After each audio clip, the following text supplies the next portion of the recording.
All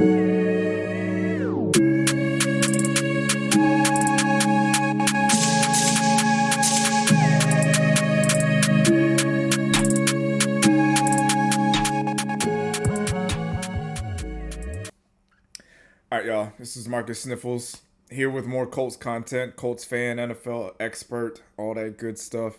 Here to do a recap of the Colts win yesterday, 21-16 against the Chicago Bears to get our first win of the season at home, 1-2. Whew, yeah, that was the game that I thought we would have saw last week against the Packers. Like, this was a game where the run defense really stepped up, and well, the defense in particularly stepped up and stopped the run, and our running game got on track. Now, as far as like an overall overview picture of the season, this is kind of what I thought our team and season would kind of go. This is kind of what I expected, and this is why I picked the Colts to go, to win, I think, 11 games and win the AFC South. I thought that we would be a strong running team with a strong defense and a quarterback that's going to make some really, really high, like, top 1% throws, and then have some lows that are just kind of like, what were you thinking? Like, that's kind of what I expected from this team. This was kind of this is more of the prototypical game I would expect to see from the Colts going forward. And there's a lot of people who would just be like, oh, well, it's against the Bears. It's not that big of a deal. It's a rookie quarterback, rookie receiver. Matt Eberflus is the coach. Like, that's not a big deal. Well, it would have been a big deal if we'd have lost this game. So if it would have been a big deal that we lost, just like it was a big deal that we lost to Malik Willis, then beating the Bears is a big deal.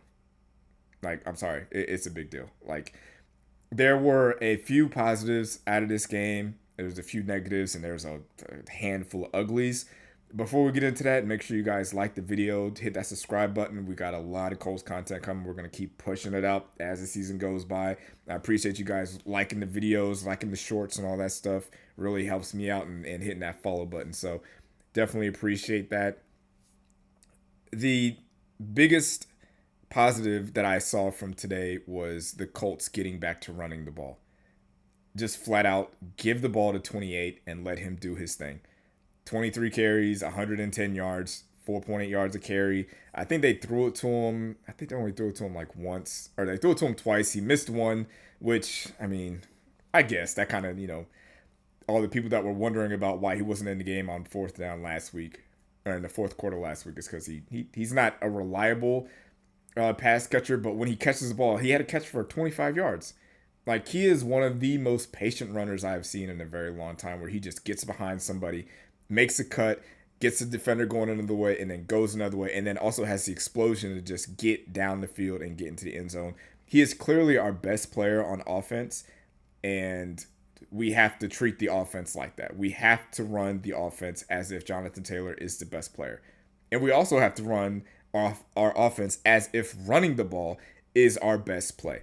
Whether it be with Jonathan Taylor running the ball or with Anthony Richardson running the ball, with RPOs, quarterback design runs, all that stuff. We are a running team. Now, that kind of sucks because we have so many explosive wide receivers. At some point, we're going to have a conversation about Alec Pierce being wide receiver 1 on this team. Like, he seems to be the most reliable player that we have, even though he only had one catch, but it was for 44 yards. Like, he's I don't want to say he's uncoverable, but he always makes big plays. He's going to make a big play. Also, something I don't know if this is good or bad. I'm going to toss this in the kind of like, meh. We'll wait and see what happens. But Josh Downs made his first appearance this season.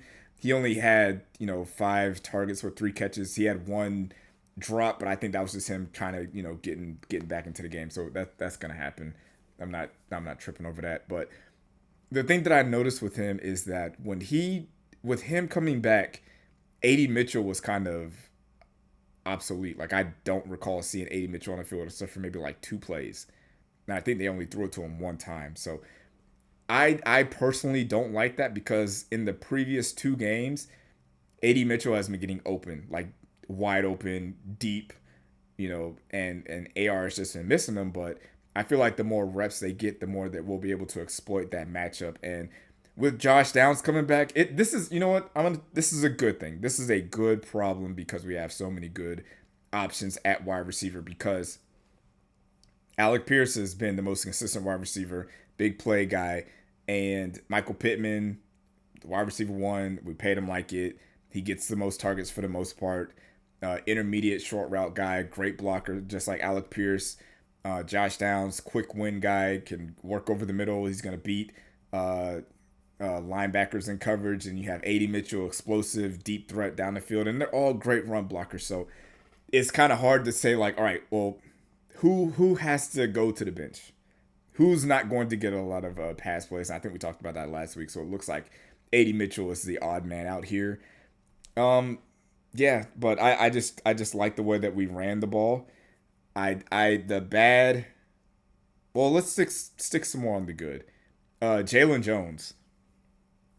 Jalen Jones, man. I'm super happy for that kid, man. He's been playing good enough, man. Like, I know the first 2 weeks he kind of gave up big play, not big plays, but like game ending passes where the quarter, like CJ Stroud just made like a 1 out of 100 kind of throw on him, and Malik Willis kind of did the same thing. And it's just like he's right there, he's right in position. He's just got to get more of those reps and more opportunities. And for him to leave this game with 2 interceptions and a win, and he did pretty solid in the run game. He missed a handful of tackles here and there, but he had a great game, and I'm happy for him. I'm glad he was able to do that. And this is part of the growing pains of having a young secondary and the growing pains of having a young, quarterback. They're gonna have some highs, they're gonna have some lows, but the more they rep it out, the more opportunities they get, the more they see, the better they get. And that's the only way Jalen Jones is gonna get better is by playing. Now imagine if Jalen Jones continues to get better as the year progresses. Imagine how good he can be next year if he's our second best cornerback. Or if we draft or sign another cornerback that's better than him, imagine Jalen Jones being our third best cornerback. Like, that's a lockdown secondary at that point. If you have Juju Brents, Kenny Moore, Jalen Jones, and another guy who might be better, and then you bump all those guys down, like that's a great problem to have. So I'm really happy for Jalen Jones. I'm glad he had a big day, had a lot of made a lot of big plays. Yeah. So the ugly. I've seen a lot of conversations about Anthony Richardson possibly getting benched for 40-year-old Joe Flacco. And I think the only reason this conversation has been happening is because of what happened with Bryce Young and his benching and the Panthers winning. That's just not going to happen. Like, it wouldn't make any sense to bench Anthony Richardson for the rest of the year. Like, I don't care what he does for the rest of the year. I don't really care how I would like him to look good, but he's not going to get better sitting on the bench. He sat on the bench all last year for the most part. He did all the film study. Now he's just got to go out there and see it and do it. And he's going to see a lot of defenses that he's never seen because for one, he's 22 years old. He's the youngest starting quarterback in the NFL, second year in a row.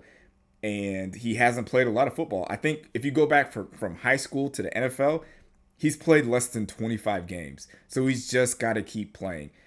The high misses that we've talked about before, I think that's just immature jitters where he sees it and he gets super excited and wants to make a play, and he's just got to calm that down. But that happens as you get older, as you mature, as you see the field a little bit more. You make those plays a little bit more, and you know that you can just do those things and not have to think about it so much. You can just react and do what you're supposed to do. But yeah, some of those interceptions, like the interception in the red zone, I think that was him doing too much. Even though the ball got tipped, just run the ball or just slide and take the sack, and we can get out of there with 3 points. And the interception coming out of the half, I think that's also a bad play call. Like, we were running the ball all game pretty well, and to come out with like a play action boot throw over the middle, like he overthrew it. But why are we throwing that? Why aren't we just running the ball still?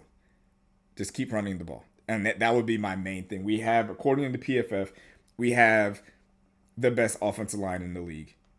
If you watch Jonathan Taylor, outside of Saquon Barkley, how many running backs are playing better than Jonathan Taylor right now? This is going to be a long season, and we have young players at very important spots. We have young players at quarterback and receiver and corner.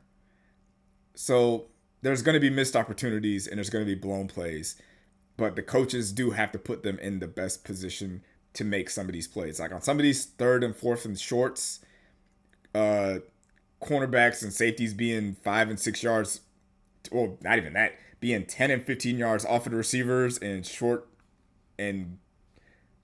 downs. That's bad coaching. Calling pass plays like that close in the red zone. I think that's bad coaching. So, and it might be a little bit on the players. Like I just don't think we have a sticky corner, like a corner where it's like you look at him and he's right on the receiver and can stay with him the entire time.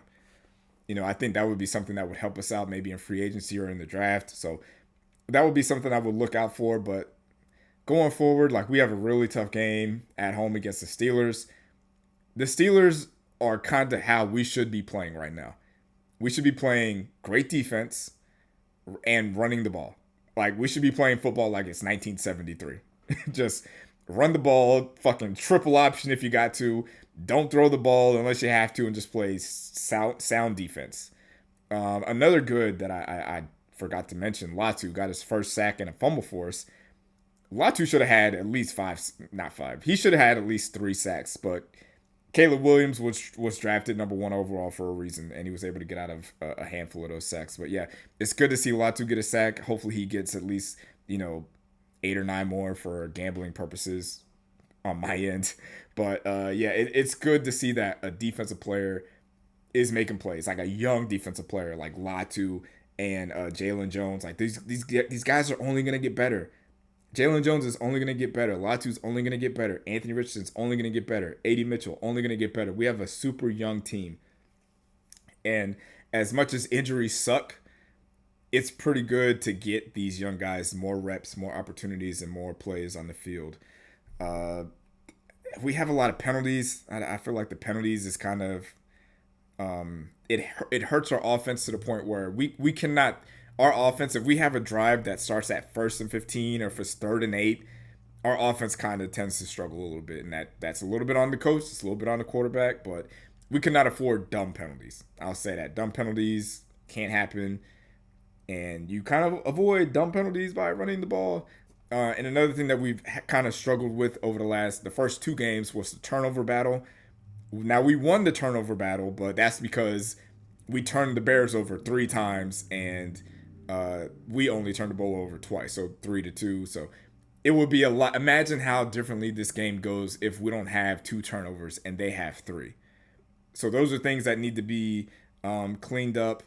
Turnovers, penalties, better play calling, and just getting the young guys more reps.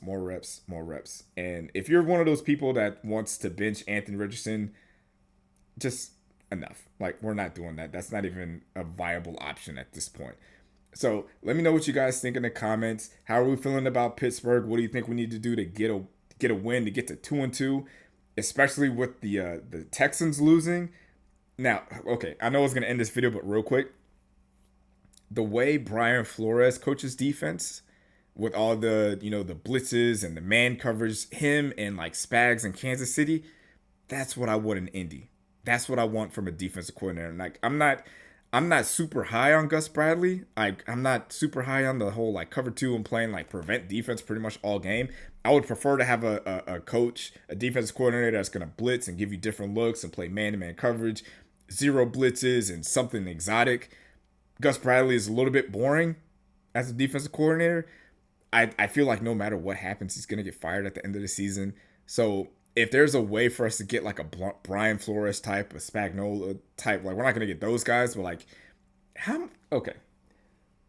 This is at the end of the video, so I can go ahead and say this. If you're still watching, I appreciate it. Like the video, subscribe, all that good stuff. But I'm just gonna put it out there. What do you think it would take to get Bill Belichick to be our defensive coordinator?